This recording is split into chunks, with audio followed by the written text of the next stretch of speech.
बढ़ते हैं अगली खबर की ओर। देहरादून के नए वरिष्ठ पुलिस अधीक्षक बने दिलीप सिंह कुंवर ने कमान संभालते ही क्राइम और बिगड़ती कानून व्यवस्था पर कड़ा प्रहार करना शुरू कर दिया है। पुलिस कप्तान ने कड़े शब्दों में कहा कि प्रदेश में किसी भी तरह का गैर कानूनी काम, अवैध धंधा बर्दाश्त नहीं किया जाएगा। साथ ही उन्होंने गैंगस्टर एक्ट को फिर से पुनर्जीवित करने की बात कही। वरिष्ठ पुलिस अधीक्षक दिलीप सिंह कुंवर से खास बातचीत की एवन टीवी के संवाददाता यशराज आनंद ने। आज हमारे साथ मौजूद हैं देहरादून के वरिष्ठ पुलिस अधीक्षक दिलीप सिंह कुंवर। आइए इनसे जानते हैं कि इन्होंने किन किन नए मुद्दे को लेकर और यहाँ पर इन्होंने किन किन चीज़ों को लेकर, विधि व्यवस्था को लेकर देख रहे हैं। सर, सबसे पहले आपकी प्राथमिकता क्या होगी? प्राथमिकता बस ये है कि जैसे पुलिस का तो प्राथमिकता ये है कि लॉ एंड ऑर्डर संचालित करना, ट्रैफिक मैनेजमेंट करना, लेकिन इसमें मुख्य रूप से मैंने 4 एरिया डिसाइड किए हैं। एक तो आपका ट्रैफिक मैनेजमेंट, बहुत बड़ा एक इम्पोर्टेंट संवेदनशील इशू है जिसको एड्रेस किया जाने की ज़रूरत है, वो हम करेंगे। दूसरा आपका है ड्रग्स में यहाँ पर इसका जो नवयुवक हैं वो ड्रग्स की चपेट में आ रहे हैं और बहुत परिवार, बहुत बच्चे बर्बाद हो रहे हैं। इसमें बहुत कॉम्प्रहेंसिवली काम करने की ज़रूरत है, वो हम करेंगे। तीसरा आपका है लोगों की जन शिकायत का निस्तारण, वो उसका भी एक टाइम बाउंड तरीके से इसका कैसे निस्तारण हो, उसका मैंने एक कार्य योजना बनाया है, उस पर कार्य करेंगे। चौथा आपका एरिया है प्रॉपर्टी से संबंधित जो डिस्प्यूट्स हैं उसका एक बहुत ही प्रभावी रूप से उसका निस्तारण की कार्रवाई करना। सर, देखा गया है कि प्रॉपर्टी डिस्प्यूट जो होता है वो अक्सर केस आपके पास आता है, तो आप किस तरीके से इसको हैंडल करते हैं? इसमें कई बिचौलिए भी बीच में भूमिका निभाते हैं, इसको आप किस प्रकार से समाप्त कर सकते हैं? पहली बात तो मेरा जन सामान्य से निवेदन है कि कृपा करके अपनी शिकायत आपकी जो भी होगी, आप सीधे अकेले पुलिस के पास आएँ, किसी बिचौलिए के बीच में ना लाएं। बिचौलिए जो हैं बहुत सारी चीज़ें गलत करते हैं और वो शिकायतकर्ता के साथ अनावश्यक कुछ गलतफहमी पैदा करने का प्रयास, उनको ठगने का प्रयास कर सकते हैं। बहुत सारी चीज़ें होती हैं। तो मेरा निवेदन ये रहेगा कि कोई भी व्यक्ति अपने सीधी शिकायत जो है पुलिस विभाग से करे, थाना, चौकी, थाना, सीओ लेवल पर, एसपी साहबान हमारे यहाँ पर उनके लेवल पर, या मुझसे बात कर लें, किसी बिचौलिए को साथ बना लाएं। दूसरा, जो प्रॉपर्टी से संबंधित जो शिकायतें हैं उनका तो मेरे डीएम मैडम से बात हो गई है और उन्होंने भी अपने लेवल पर जो है अपने ऑफिस में प्रत्येक सोमवार को 11 से लेकर के 1 बजे के बीच 2 घंटे का टाइम शेड्यूल उन्होंने फिक्स किया हुआ है, जिसमें कि केवल प्रॉपर्टी से संबंधित डिस्प्यूट्स का निस्तारण होगा। उसमें उनके प्रतिनिधि भी रहेंगे, हमारे प्रतिनिधि भी रहेंगे।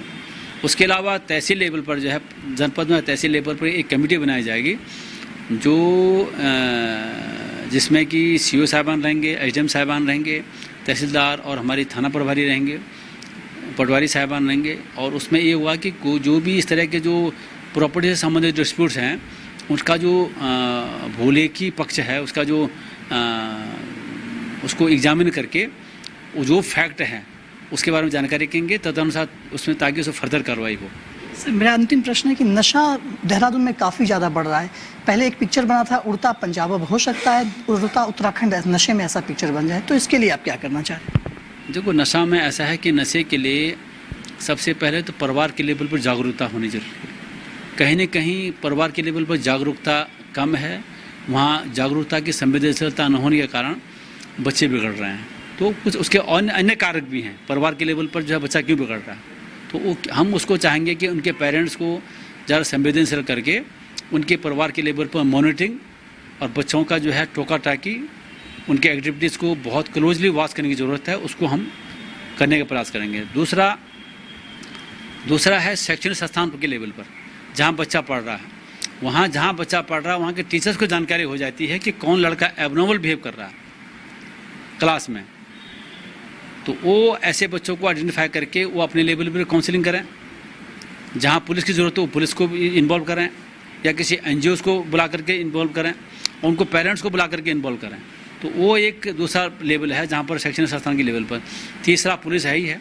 हम लोग इन दोनों लेवल पर एक कैटलिस्ट का काम करके काउंसलिंग, उनको मेडिकल एड, उनको ऐसे बच्चों को जो बिल्कुल ड्रेड हो गए हैं नशा सेवन करते करते, तो उनको कैसे रिहेबिलिट किया जाना है, उसमें हम लोग एक कैटलिस्ट का काम करेंगे, उसमें उनको पेरेंट्स को मदद करेंगे।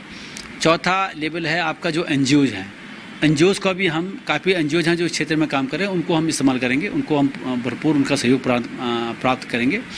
यदि कोई बच्चा इतना प्रयास करने के बावजूद भी सुधरता नहीं है तो उनके खिलाफ फिर कार्रवाई होगी।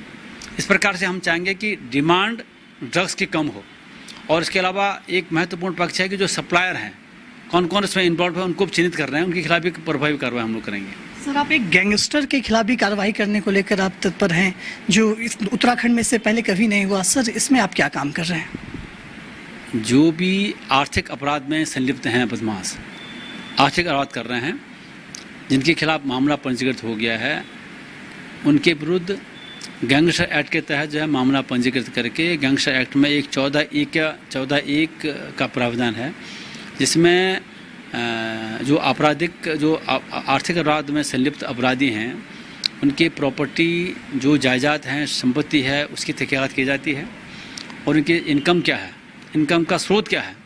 यदि इनकम का स्रोत का जस्टिफाइड ढंग से वो जवाब नहीं दे पाएंगे और उन्होंने बहुत सारी प्रॉपर्टी अर्जित की है, तो ये मान लिया जाएगा कि इन्होंने जो है गलत काम से अपने क्रिमिनल एक्टिविटीज़ के माध्यम से ये प्रॉपर्टी अर्जित की है, तो वो सीधे सारे प्रॉपर्टी जो हैं वो नियमानुसार फिर सरकार के हित में उनको अटैचमेंट की कार्रवाई की जाती है। तो ये बहुत बड़ा एक हथियार पुलिस के पास है, इसको हम प्रभावी रूप से इसका इस्तेमाल करेंगे। तो हमारे साथ थे दलीप सिंह कुंवर।